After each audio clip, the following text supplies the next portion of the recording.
This video is partially brought to you by Sticker Bros. If you guys need your stickers, get a hold of Sticker Bros. Hold up. Wait a minute. Something ain't right. This video is partially brought to you by Sticker Bros. If you need your fucking stickers done, these are the guys you gotta call. No bullshit, they take care of you. Car guys at heart. Sticker Bros for your fucking stickers. Alright guys, welcome back to the Texas Racing Channel. So we bought a new project and I'm gonna get right into it. Let's take a look here and you guys tell me in the comments what you think we should do with this nugget. Here you go. So I purchased this in 2000 Mazda Miata. That is one big pile of shit. MX-5 with a manual transmission. You can obviously see by how dirty it is. It's been sitting for, I don't know, a couple weeks, couple months. Inspection sticker's still good. It runs, it drives. I have not driven it yet. The only thing that I've done with it is literally the guy I bought it from brought it over. He drove it and parked it in front of my house for me. We did our transaction. I moved it up, and then I backed it and pulled it in the garage. And I'm putting it on the lift, and I'm going to inspect it right now with you guys. So what I plan on doing is probably, I was thinking about doing is maybe making a vet card out of it. A little drift burnout machine, something like that.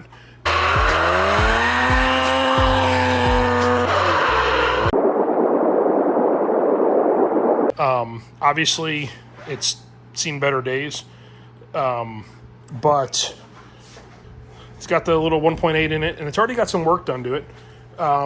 It's got a set of headers. It's super freaking loud. I mean, like, this thing sounds like a wet fart on steroids. Seriously. It is ridiculously loud, and we know it's that loud because the previous owner, who is a super cool dude, young man, put a little sticker on it that states the obvious, that it's definitely loud and not fast.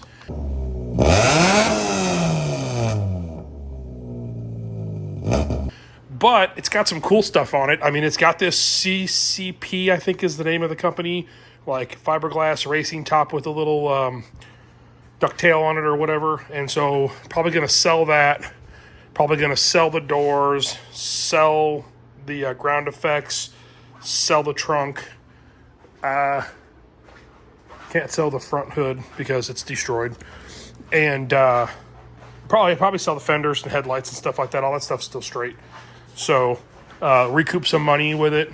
Go out and have a little bit of fun with, you know, put a handle in it, maybe put a turbo on it, and with this platform, maybe mess with it, get it to 200 horsepower, maybe 150 horsepower, maybe throw a turbo on it, something like that.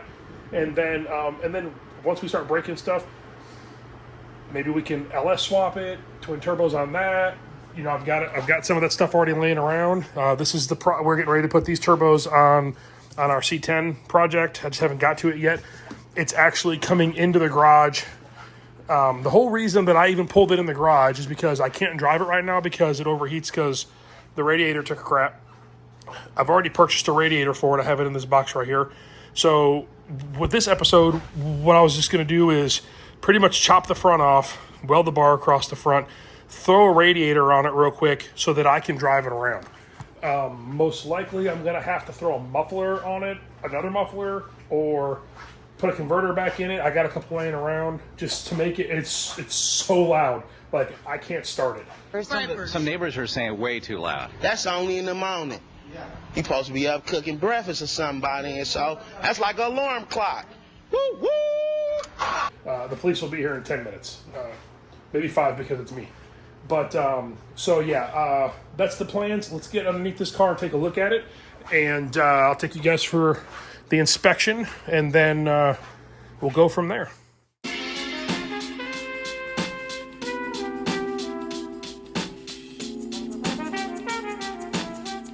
right, let's crawl underneath here and see.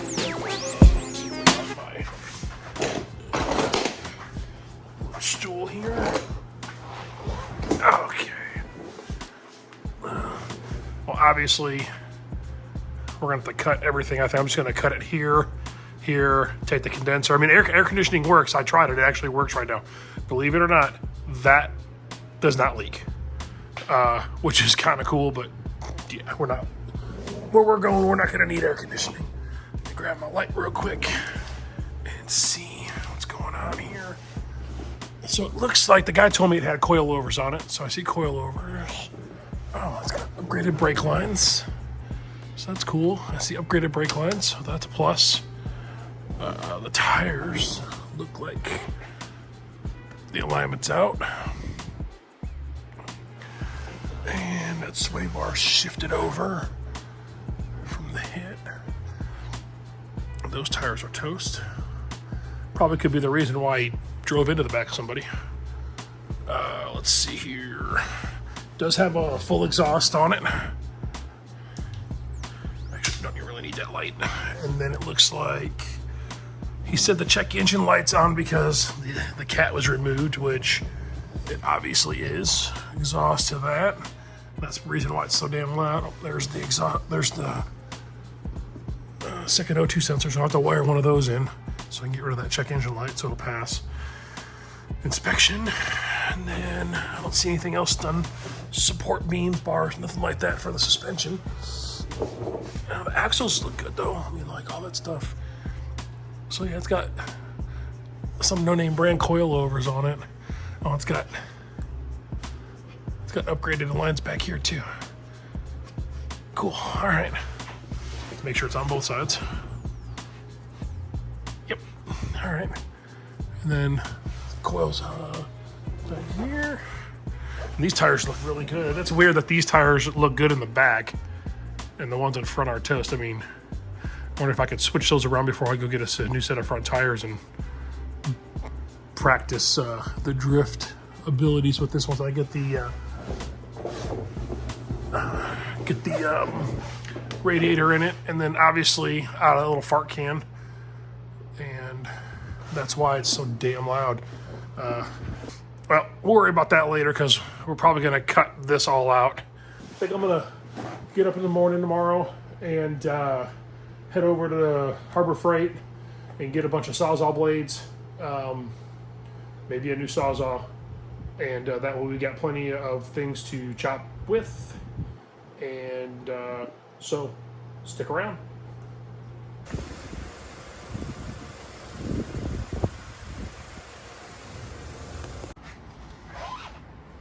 All right. Well, next day, it's been a couple hours. I did not get up early. So I'm going to start this thing real quick, give you guys a sound clip so you can see how loud this thing is. Let me see here.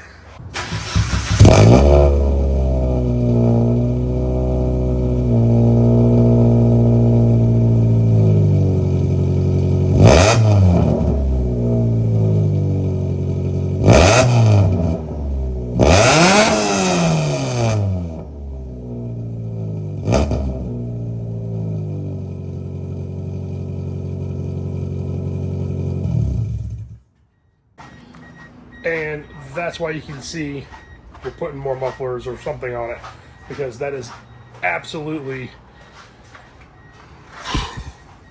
like I said, wet fart on steroids. Anyway, now let's get to chopping some shit up.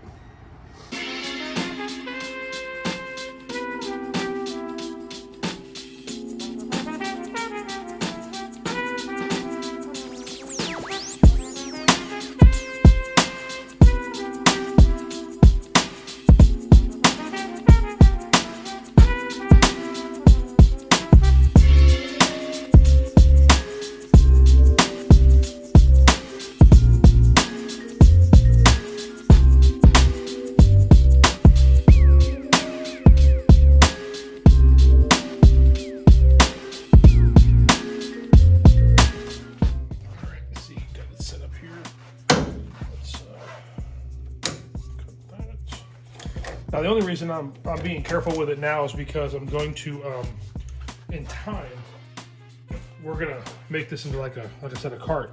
But meanwhile, I got to keep it parked and be able to move it around.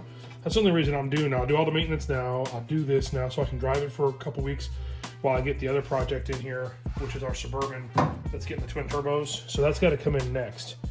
And then once that way, because I need that to tow our merchandise trailer. So I got to get that done first. And then I ordered the roll cage, the complete cage for this thing, and that should be here couple weeks, and then once I get the Suburban in and out, then I can bring this in and we'll continue with it.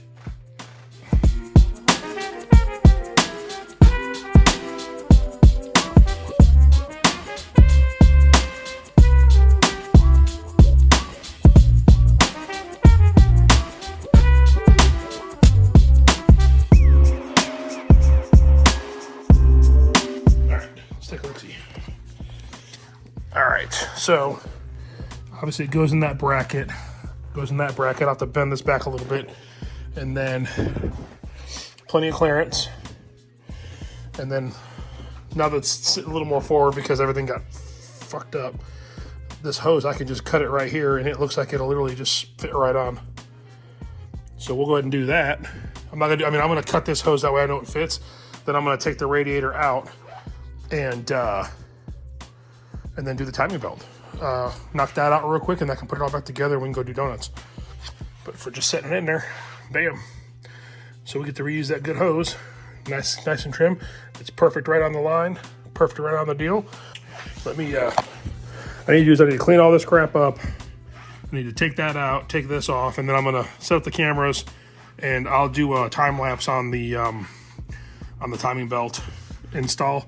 I'll slow it down for certain things, or I'll put 2 cameras up. I'll put this camera up while I'm cussing and talking and being pissed off at the thing, and then I got my other camera over here that I'll set up with a time lapse. Maybe I'll put it over here. I've got like 4 or 5 cameras, so we'll set up some cameras, get some different views.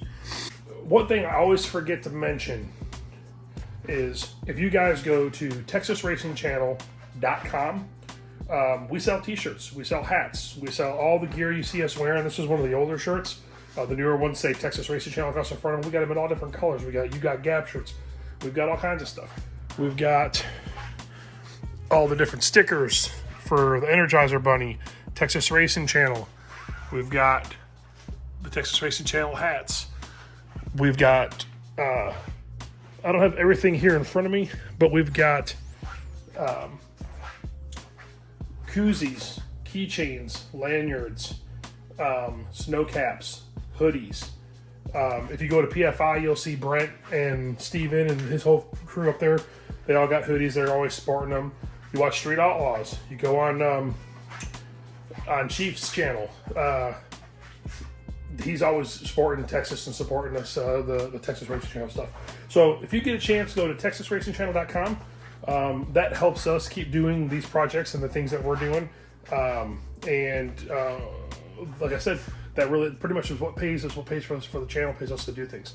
So anyway, we'll be back in the morning and we'll try and knock this thing out, get it fired up and go do some donuts.